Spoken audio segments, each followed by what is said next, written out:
Mãe, a partir do próximo mês, os pais da Isabela vão morar conosco. Quero que você saia desta casa dentro de uma semana.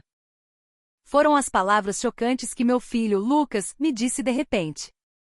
Mas está aí a casa que eu ajudei a construir, com um adiantamento de R$300 mil, sob a promessa de que moraríamos juntos. Enquanto eu protestava desesperadamente, minha nora, Isabela, disse com um sorriso frio, isso foi uma ajuda para a família, não foi? Você não vai pedir de volta agora, vai? Sobre a mesa de centro da sala, ela colocou uma pilha de panfletos de residenciais para idosos, todos de aparência barata e mal conservada. Era como se minha opinião não importasse nem um pouco. E o que as crianças estão dizendo? Perguntei, agarrando-me a um último fio de esperança. Sem hesitar, Isabela respondeu, claro que eles sempre dizem que preferem morar com meus pais. Ao ouvir aquelas palavras, senti minhas pernas fraquejarem e caí de joelhos. Mas preparem-se. Tudo que vocês tiraram de mim, eu vou recuperar.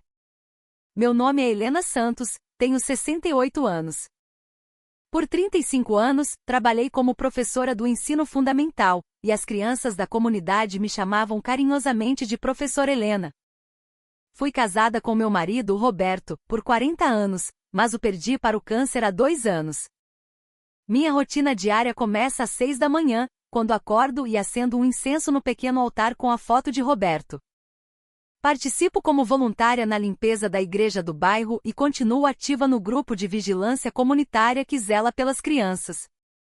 Com o dinheiro da aposentadoria e o seguro que meu marido deixou, tenho uma poupança de cerca de R$900 mil. Meu filho, Lucas, tem 35 anos e sua esposa, Isabela, 33. Meu neto, Léo, tem 8 anos e minha neta, Sofia, tem 5. 2 vezes por mês eu os recebia em minha casa, preparando pão de queijo e bolo de fubá, seus favoritos. O lanche da vovó é o melhor do mundo, Léo sempre dizia, e essas palavras aqueciam meu coração de uma forma indescritível. Eu te amo, vovó. O abraço inocente de Sofia era a única luz que aliviava a dor da perda de Roberto.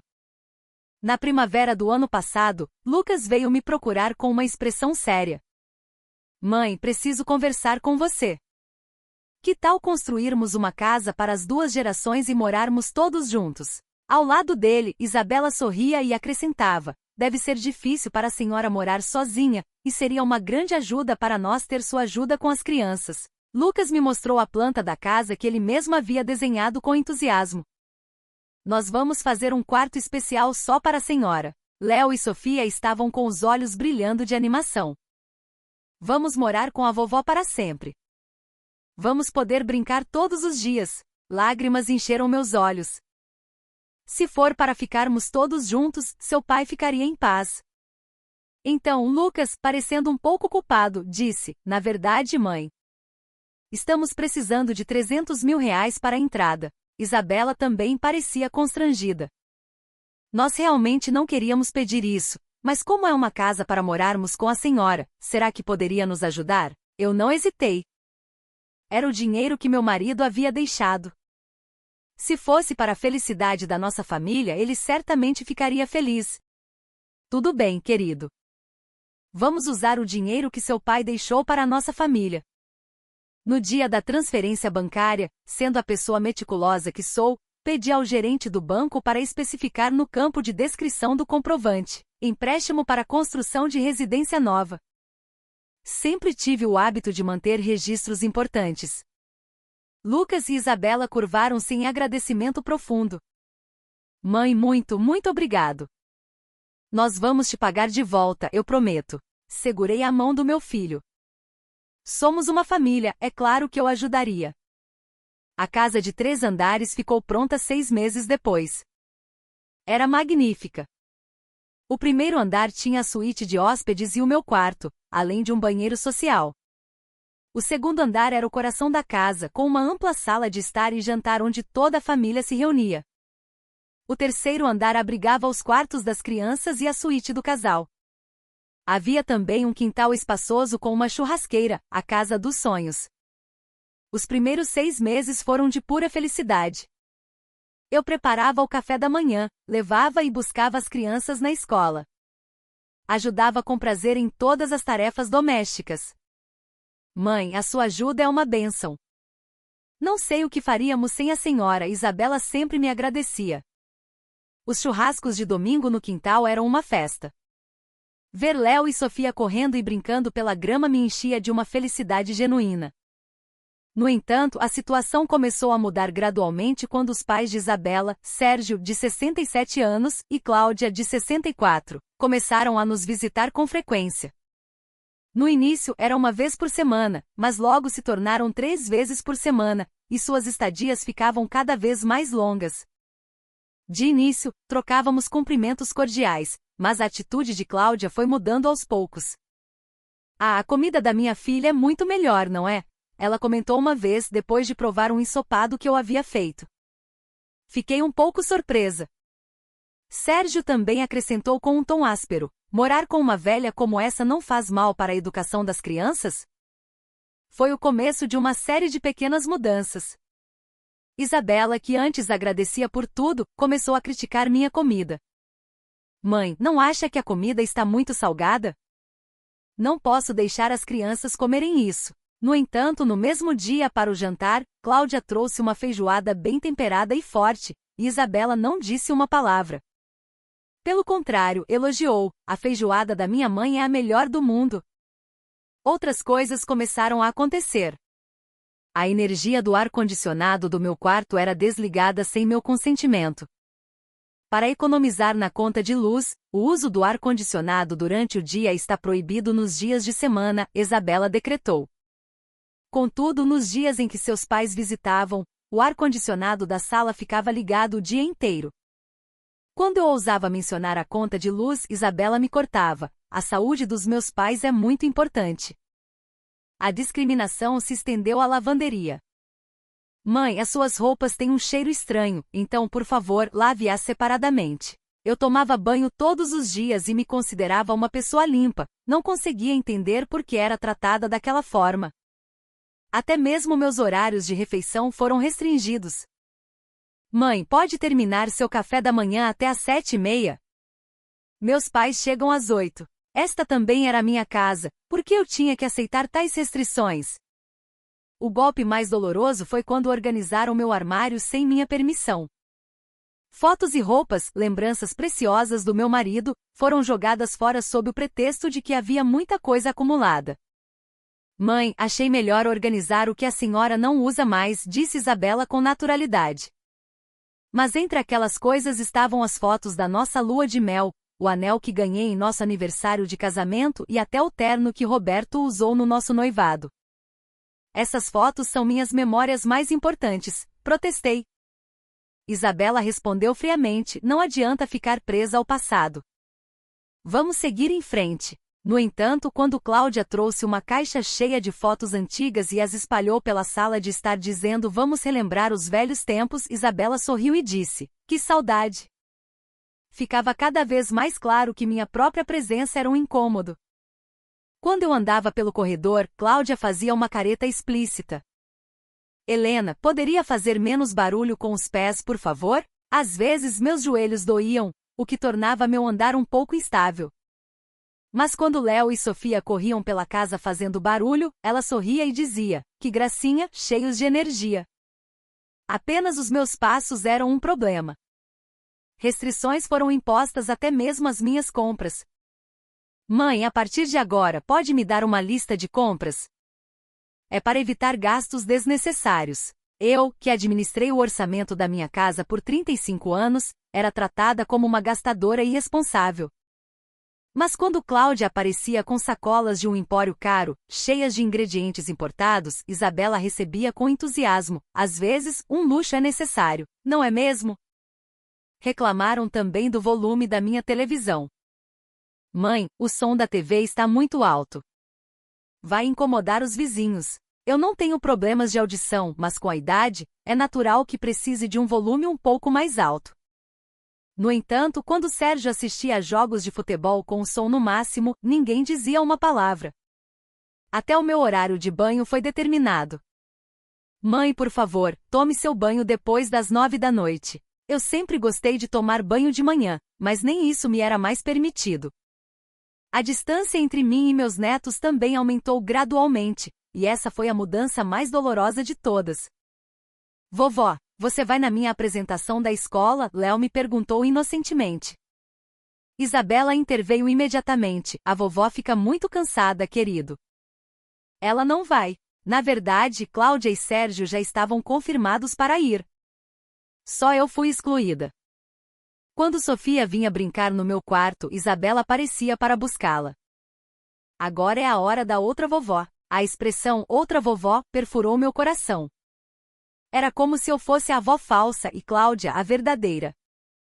Quando Léo tentou comer um dos meus pães de queijo, Isabela o impediu apressadamente. Léo, querido, comida caseira pode ter germes. É mais seguro comer os biscoitos da loja. Mas os bolos caseiros de Cláudia eram sempre elogiados como feitos com amor, os melhores. Quando Sofia me pediu para ler um livro de histórias para ela, Isabela novamente se intrometeu. Sofia, os olhos da vovó não enxergam bem. A mamãe lê para você. Minha visão não era tão ruim a ponto de não poder ler um livro infantil. O Natal foi especialmente difícil. Os pais de Isabela chegaram com presentes caros e chamativos. O meu presente, um quebra-cabeça grande que eu sabia que Léo adoraria, foi escondido em outro quarto sob o pretexto de que ocupava muito espaço. Mãe, entregamos o seu presente depois, Isabela me disse, mas ele nunca chegou às mãos das crianças. Quando tentei tirar uma foto dos meus netos abrindo os presentes, Isabela me parou. Mãe, por favor, deixe as fotos com a minha mãe. É complicado para gerenciar os arquivos depois. Mas quando era Cláudia com a câmera, Isabela era toda sorrisos, tire muitas, mamãe. Eu estava completamente por fora das atividades extracurriculares das crianças. As aulas de natação do Léo começaram, comentei, mostrando interesse. Isabela respondeu secamente. Como a logística é complicada, pedi para os meus pais o levarem. Eu ainda dirigia e tinha tempo livre, por que não podiam ter me consultado? No Réveillon, aconteceu um evento decisivo. A família planejou passar a virada na praia, mas eu não fui convidada. Mãe, a senhora não gosta de multidões, não é? Fique em casa e descanse. Eu nunca disse que não gostava de multidões. Mas claro, Cláudia e Sérgio iriam com eles. Enquanto eu fiquei em casa sozinha cuidando da casa, vi as fotos da família feliz na praia sendo postadas nas redes sociais. O ponto de ruptura final foi o aniversário de 8 anos de Léo. Um grande churrasco foi organizado no quintal. Os pais de Isabela foram convidados, mas eu não. Mãe, com muita gente fica apertado. A senhora se importa de não participar? As palavras de Isabela foram ditas de forma casual, mas feriram minha alma profundamente. Da janela do meu quarto, eu observava a festa no jardim. Risadas e música alta enchiam o ar. Cláudia havia preparado um bolo de aniversário enorme. Ouvi a vozinha de Sofia dizer, mas eu queria o bolo de cenoura da vovó Helena. Isabela respondeu, a vovó está cansada hoje, meu amor. Outro dia, quem sabe? A voz de Sérgio chegou até mim através da janela. É um alívio não ter aquela velha por perto, a gente fica mais à vontade. Fechei as cortinas da janela. As lágrimas não paravam de escorrer. Minha posição na sala de estar também havia mudado completamente. O sofá principal tornou-se exclusivo para os pais de Isabela, e eu era relegada a uma pequena poltrona no canto. O controle remoto da TV era monopólio de Sérgio. Os programas que a Helena assiste são sempre um tédio, Cláudia dizia sem rodeios. Helena, pode fazer um pouco menos de barulho, por favor? Estamos tentando conversar. A dinâmica de poder dentro da casa havia se invertido completamente. Na casa que ajudei a construir com 300 mil reais, eu era tratada como uma intrusa. Mas eu ainda acreditava na minha família. Pensei que era algo temporário, que as coisas voltariam ao normal. Essa doce ilusão estava prestes a ser completamente destruída. Aconteceu numa tarde de domingo em outubro. As crianças haviam saído com os pais de Isabela, e estávamos apenas eu, meu filho e minha nora em casa. Lucas e Isabela vieram ao meu quarto com expressões graves. Mãe, temos algo importante para conversar. O rosto de Lucas estava mais frio do que eu jamais vira. Mãe, a partir do próximo mês, os pais da Isabela vão morar conosco. Quero que você saia desta casa dentro de uma semana. Eu não podia acreditar no que ouvia. Mas construímos esta casa para ser um lar para todos nós. Isabela disse friamente, mas meus pais querem morar aqui agora. Os pais dela são a prioridade, mãe. Entenda, Lucas acrescentou, sem me olhar nos olhos. Eu lutei, desesperada. Mas eu dei 300 mil reais para construir esta casa. Isabela riu com desdém. Isso foi uma ajuda para a família, não foi? Você não vai pedir de volta agora, vai? Mãe, você vai ter mais liberdade morando sozinha. Não vai precisar se preocupar com ninguém, disse Lucas.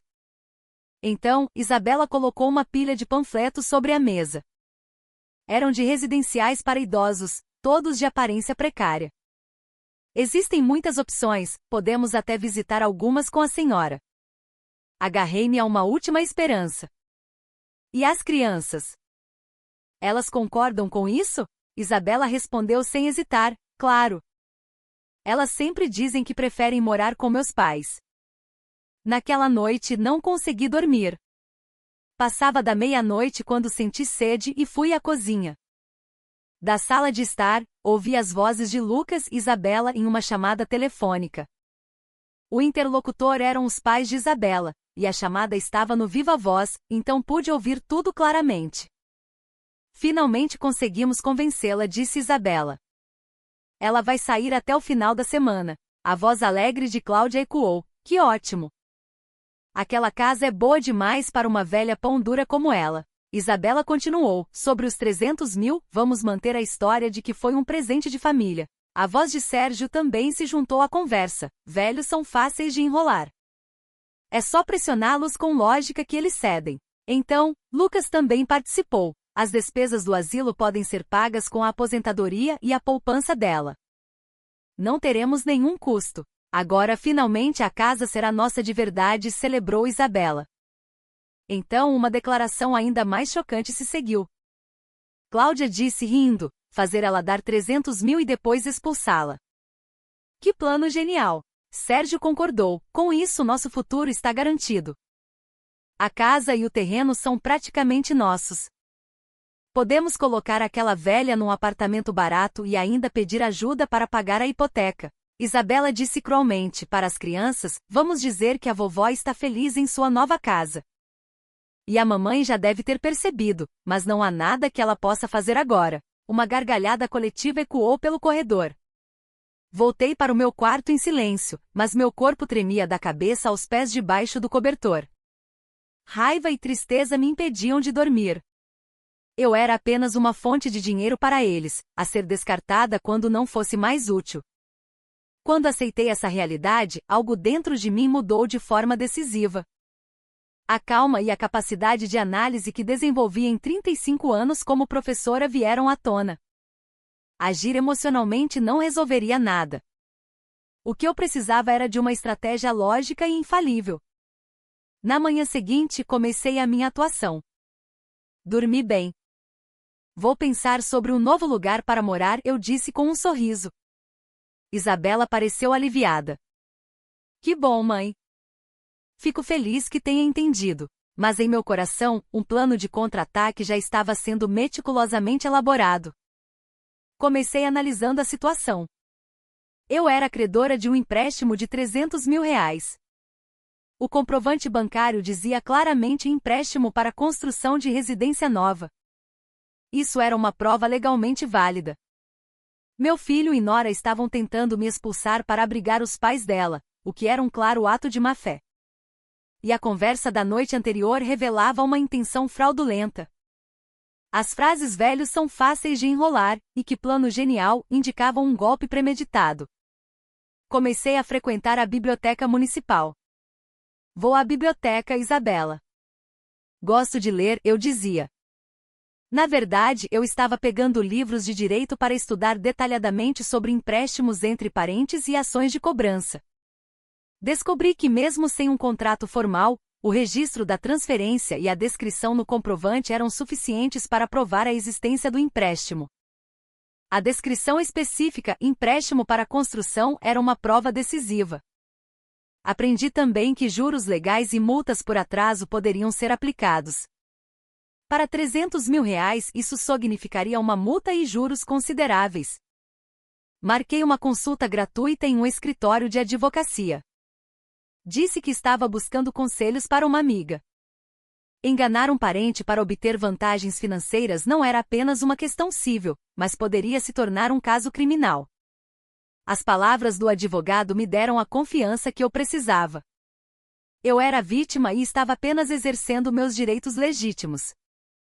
A aquisição decisiva foi um gravador de voz. Um pequeno e potente gravador digital. A tecnologia moderna era surpreendente. Mesmo escondido no bolso de um avental, ele captava o som com clareza cristalina. Confirmei que gravar conversas dentro da minha própria casa, das quais eu era parte interessada, não era ilegal. A coleta de provas continuou. Fiz cópias do comprovante de transferência de R$300 mil e imprimi e-mails antigos de Lucas onde ele prometia pagar de volta. Organizei fotos da construção, a planta da casa e os documentos do contrato. Especialmente importante era o contrato de construção da residência. Nele constava Helena Santos e Lucas Santos, coproprietários construtores, provando que eu era legalmente uma das donas do projeto. Comecei a registrar as declarações dos pais de Isabela em um diário. Data, hora, conteúdo da fala, tudo anotado com detalhes. Minha precisão de professora foi útil. Aquela casa é boa demais para uma velha pão dura como ela, Cláudia. Morar com uma velha faz mal para a educação das crianças, Sérgio. Esses registros diários se tornariam provas valiosas de sua má intenção. Ao mesmo tempo, procurei por uma nova moradia. Com a desculpa de visitar uma amiga doente, visitei vários apartamentos para idosos perto do centro. O que escolhi era um apartamento de 1 quarto e sala com serviços de portaria e monitoramento 24 horas. O síndico, Sr. Almeida, foi muito gentil. Pode ficar tranquila, aqui a senhora viverá com segurança e conforto. A cozinha era moderna, o banheiro espaçoso e o mais importante, a vista da janela era maravilhosa. Decidi fechar o contrato imediatamente. Paguei a entrada de R$200 mil à vista e agendei a mudança para o mês seguinte. Uma nova vida estava começando. Sorri para mim mesma. Mas era uma nova vida completamente diferente da que meu filho e minha nora imaginavam para mim. Por último, organizei a mudança secretamente. O plano era levar apenas meus pertences pessoais. Não tocaria em nada que foi comprado em conjunto. Tomei o máximo de cuidado para não levantar suspeitas. Os preparativos avançavam firmemente. O dia do acerto de contas se aproximava. Todos os dias, na frente do casal, eu continuava a interpretar perfeitamente o papel da mãe idosa e submissa. Lucas, querido, cansado? Quer que eu ajude a preparar o jantar? Obrigado, mãe. Mas hoje meus sogros vêm, então a Isabela vai cozinhar. Enquanto repetia essas conversas, minha mente continuava a refinar meu plano meticuloso. Um dia tive a oportunidade de testar o desempenho do gravador. Com o aparelho escondido no meu bolso, gravei uma conversa na sala. O resultado foi surpreendentemente claro. A declaração de Sérgio de que Helena só atrapalha, e as palavras de Cláudia, espero que ela saia logo, foram todas registradas com nitidez. Isso me deu a certeza. O momento de obter a prova final chegaria. Na minha segunda consulta com o advogado, traçamos uma estratégia mais concreta. Começaríamos com uma notificação extrajudicial exigindo o pagamento integral da dívida. Se eles não respondessem, entraríamos com uma ação de cobrança e, finalmente, um processo civil. Com os dados de áudio, a prova da intenção fraudulenta seria possível. Também poderíamos considerar uma ação por danos morais. Aprendi todo o fluxo do processo legal. Eu era uma leiga, mas minha capacidade de aprendizado, aprimorada por 35 anos de ensino, estava intacta. Visitei o novo apartamento mais algumas vezes. O síndico, Sr. Almeida, era uma pessoa amável. A senhora está se mudando sozinha? Se precisar de qualquer ajuda, é só chamar, ele me disse com gentileza. Na verdade, estou passando por uma situação familiar complicada, confessei. O Sr. Almeida mostrou compreensão. Essas histórias são cada vez mais comuns, infelizmente. Mas as pessoas que vêm para cá acabam encontrando uma nova vida e se tornam muito felizes. Troquei cumprimentos com outros moradores. Eram todos pessoas educadas e cultas. A senhora foi professora? Que maravilha, disseram interessados. Consegui fazer todos os preparativos sob o nariz do meu filho e da minha nora. Eles estavam convencidos de que eu estava obedecendo docilmente e não suspeitavam de nada. O dia da execução foi perfeitamente cronometrado. Os pais de Isabela estavam em uma viagem curta para a estância hidromineral de Águas de Lindóia. Lucas e Isabela estariam no trabalho durante o dia. Nem em seus sonhos mais loucos eles imaginariam que eu já havia empacotado minhas coisas e estava pronta para partir. Às 9 da manhã, a empresa de mudanças chegou. Ordenei que levassem apenas meus pertences pessoais e os móveis e eletrodomésticos que eu havia comprado com meu próprio dinheiro. Não toquei em nada que era de uso comum. Sobre a mesa de jantar, deixei um envelope. A carta dizia: Lucas e Isabela, vocês me disseram para pensar em um novo lar, então tomei a liberdade de agir. Quanto à devolução do empréstimo de R$300 mil, meu advogado entrará em contato para fazer a cobrança. Agradeço por tudo até hoje. Assinado, Helena Santos. Ao meio-dia, a mudança para o novo apartamento estava concluída. À tarde, fui ao escritório do advogado para a confirmação final. A notificação extrajudicial está pronta. Exige o pagamento de R$300 mil em até 30 dias. Caso contrário, iniciaremos os procedimentos legais, incluindo a penhora do imóvel. Além disso, entreguei-lhe minha arma secreta, os dados de áudio que gravei. As verdadeiras intenções deles estavam todas registradas. O advogado ficou surpreso. Isso é uma prova irrefutável, dona Helena. Podemos usá-la para provar a fraude. A notificação foi enviada. No final da tarde, Lucas e Isabela voltaram do trabalho. Mãe? Onde ela foi? As coisas dela sumiram. Imagino o pânico deles ao encontrarem a carta sobre a mesa. Meu celular tocou. Era Lucas. Mãe, que brincadeira é essa? Isso é sério? Era uma ajuda para a família. Eu respondi com calma. Uma ajuda para a família que vocês estavam prestes a expulsar? Que ousadia a sua! E então dei o golpe final. Eu ouvi toda a conversa de vocês naquele dia. Do meu smartphone, reproduzi a gravação.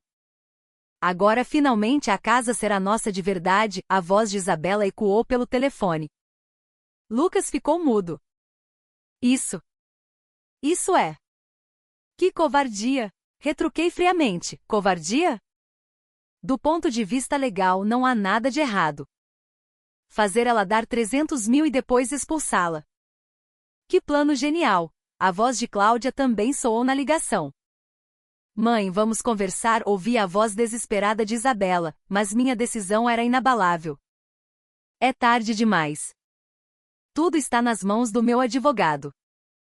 Quando Sérgio e Cláudia voltaram da viagem, souberam da situação e me ligaram em pânico. Cláudia gritava ao telefone: nós não temos nada a ver com esse dinheiro. Eu respondi enquanto tocava a gravação: claro que tem. Está tudo gravado.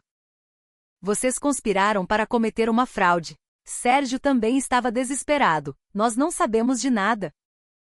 Se você quer conversar, vamos nos encontrar pessoalmente. Eu dei meu ultimato. Não há necessidade de conversas inúteis. A partir de agora, falem com meu advogado. Não tenho mais nada a dizer a vocês. 3 meses depois, o caso foi ao tribunal. Meu filho e minha nora não conseguiram contratar um advogado e tiveram que se defender sozinhos. Eles alegaram que o dinheiro era um presente de família, mas o comprovante de transferência com a descrição empréstimo destruiu completamente seu argumento. A reprodução dos dados de áudio provou a intenção fraudulenta. Quando a voz de Sérgio dizendo velhos são fáceis de enrolar ecoou pelo tribunal, suspiros de indignação foram ouvidos da plateia. O juiz proferiu a sentença. A corte concede integralmente o pedido da autora. Os réus deverão pagar à autora o valor de R$300 mil, acrescido de juros e correção monetária. A penhora do imóvel também está determinada. 6 meses depois, a vida de Lucas e Isabela havia mudado drasticamente. Mesmo vendendo a casa, após pagarem o saldo da hipoteca, ainda faltavam R$200 mil para quitar a dívida comigo. Os pais de Isabela, furiosos por terem sido expostos, cortaram relações com eles. O casamento deles estava em ruínas. A culpa é toda dos seus pais, Isabela gritava. É porque você disse aquelas coisas para minha mãe, Lucas rebatia. Eles se mudaram para um apartamento pequeno e alugado e passaram a viver para pagar dívidas. Enquanto isso, minha nova vida era gratificante. O novo apartamento era confortável, uma vida sem ter que me preocupar com ninguém. Criei laços de amizade com os outros moradores do prédio. A senhora é professora, não é? Sua conversa é tão agradável e inteligente. Comecei a dar aulas de reforço voluntárias 2 vezes por semana em um centro comunitário próximo, e as crianças me adoravam. E então, um dia, 6 meses depois, uma carta inesperada chegou. Era uma carta secreta de Léo e Sofia. Vovó, estamos com saudades. Não conte para o papai e a mamãe. Queremos comer seu pão de queijo. Você está bem? Léo e Sofia. Meus olhos se encheram de lágrimas. Meus netos não haviam se esquecido de mim. Naquela tarde, enquanto eu lia em um banco no parque, vi ao longe a família do meu filho. Eles saíam de um prédio simples e pareciam visivelmente mais desgastados do que antes. Sofia me viu e acenou. Isabela rapidamente a repreendeu, mas eu sorri calmamente e acenei de volta. Naquela noite, conversei com a foto do meu marido. Roberto, minha nova vida começou tarde, mas este é o meu verdadeiro começo. Do lado de fora da janela, uma bela vista noturna se estendia, cheia de esperança para um novo amanhã. Olhando para a carta dos meus netos, sussurrei para mim mesma: um dia, nós nos reencontraremos como uma família de verdade. Minha vida não havia acabado. Pelo contrário, minha verdadeira vida começou agora. Como uma mulher de 68 anos que não foi usada nem enganada por ninguém, que defendeu sua própria dignidade, eu caminho para um novo dia. E acredito que quando meus netos crescerem um pouco mais, chegará o dia em que eles entenderão a verdade. 1 ano se passou desde então. Minha nova vida é ainda mais plena do que eu imaginava. Minha atividade voluntária ensinando crianças da comunidade decolou, e sinto novamente a alegria de ser chamada de Professora Helena. Ocasionalmente recebo notícias do meu filho e de sua esposa. O pagamento da dívida continua, e parece que Isabela está trabalhando em 2 empregos de meio período. Ouvi dizer que a promoção de Lucas no trabalho foi adiada em comparação com seus colegas. Mas não tenho arrependimentos. Pelo contrário, tenho orgulho da coragem que tive para me levantar naquela época. Ser família não é uma desculpa para ser explorado unilateralmente. Independentemente da idade, as pessoas têm o direito de proteger sua dignidade até o fim. Hoje releio a carta de Léo e Sofia. Acredito que um dia eles entenderão a verdade. Espero que esta história sirva de inspiração para aqueles que estão passando por situações semelhantes. Mesmo com o passar dos anos, sua vida é sua.